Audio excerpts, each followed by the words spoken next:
Be careful, we're gonna smash your boy. You agree? Huh?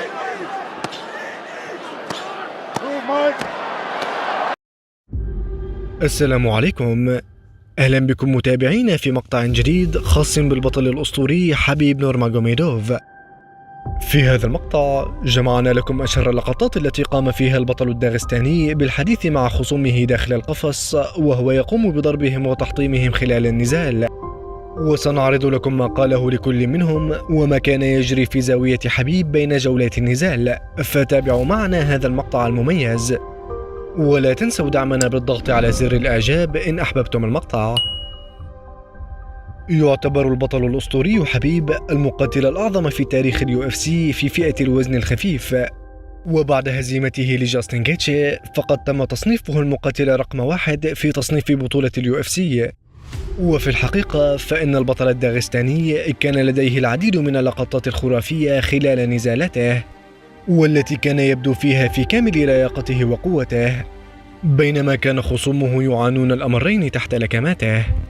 فقد كان حبيب يتحدث مع خصومه وهو جالس فوقهم بعد أن يسقطهم أرضا ويطلب منهم الاستسلام أو يقوم بمعاقبتهم على إساءتهم له قبل النزال، كما فعل في نزاله مع المقاتل الأمريكي مايكل جونسون، حيث قام حبيب بإسقاط جونسون أرضا وتثبيته، ثم طلب منه الاستسلام وإنهاء النزال، وعندما رفض جونسون ذلك انهال عليه حبيب باللكمات وقام بإنهاء النزال بنفسه.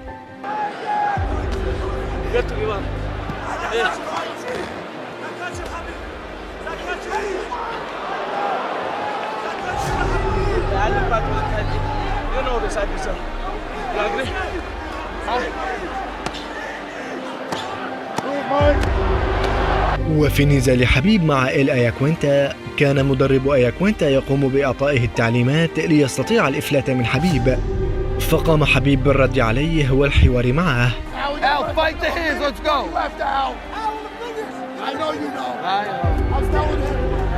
ولكن اللقطة الأشهر للبطل المسلم كانت خلال نزاله مع خصمه الإيرلندي كونر ماغريغور، حيث كان حبيب قبل النزال ينتظر بفارغ الصبر لينتقم من كونر ماغريغور ويعاقبه على إساءته له وعلى شتم والده ودينه، وبالفعل فهذا ما حدث.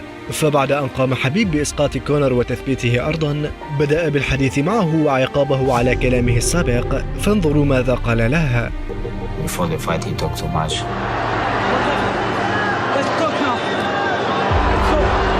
Inside the cage, I smashed his face, give him elbow.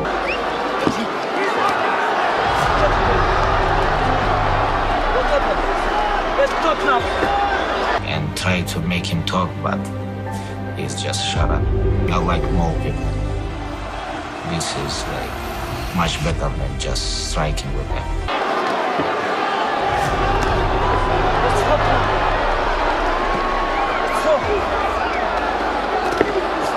Because with Conor, even if I get him knocked down in the second round, maybe people gonna talk about, oh, he's lucky. But what happened in the fourth round? I make him tired and he tap. Nobody have question. Like last 3 years, he have only one victory in amateur boxing. How he deserve rematch. Like he tap. He begged me, please don't kill me. وليس ذلك فحسب، بل كان حبيب أيضا يتحدث مع دانا وايت رئيس منظمة UFC خلال نزالاته. ففي نزاله مع جونسون قام حبيب بمناداة دانا وايت والحديث معه من خلف الشباك، وطلب منه أن يعطيه فرصة للنزال على اللقب، وثم قال أنه سيحطم كونر ماغريغور عندما يواجهه. Tell him, hey, I have to fight for the title, you know this. Don't send me bullshit contract, fake contract. After this fight, you have to send me real contract. He say, hey, you have to finish this fight. After 30 seconds, you have second round. Hey, okay. Be careful, we're gonna smash your boy. Yes, of course. It's the fight. Win or lose, I know who I am. I know. Don't send the fake contract. And after second round, I say, hey, I'm gonna smash your boy. Be careful. Because he has to say, be careful, because I'm gonna smash him. And he say, hey, focus your fight. I'm here 3 months without my family. When you have wife pregnant, he cry 1.5 years. Oh, my wife pregnant. But I'm coming here like man.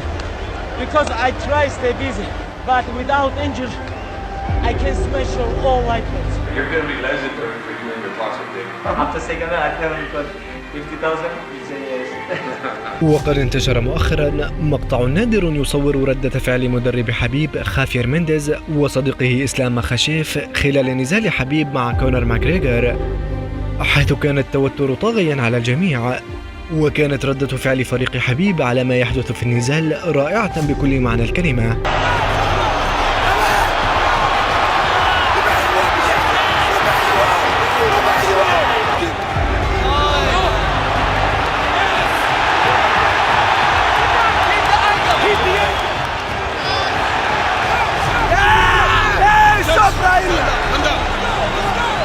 Look, good help him, okay, you guys? Calm down. Let's get down that party.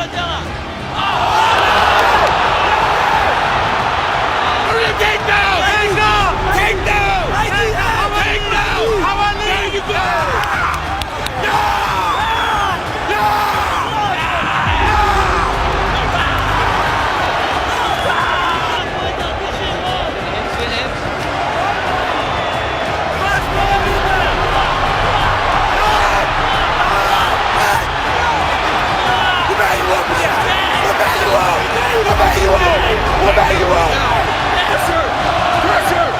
Pressure!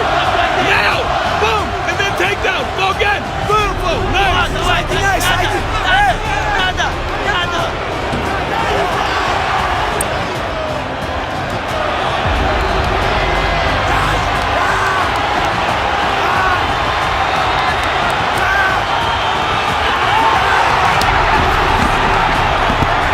وهذه اللقطات المميزة تبين السبب الذي جعل حبيب المقاتل المفضل عند الملايين من متابعي الفنون القتالية، وجعله المقاتل الأشهر في السنوات الأخيرة قبل اعتزاله مؤخرا.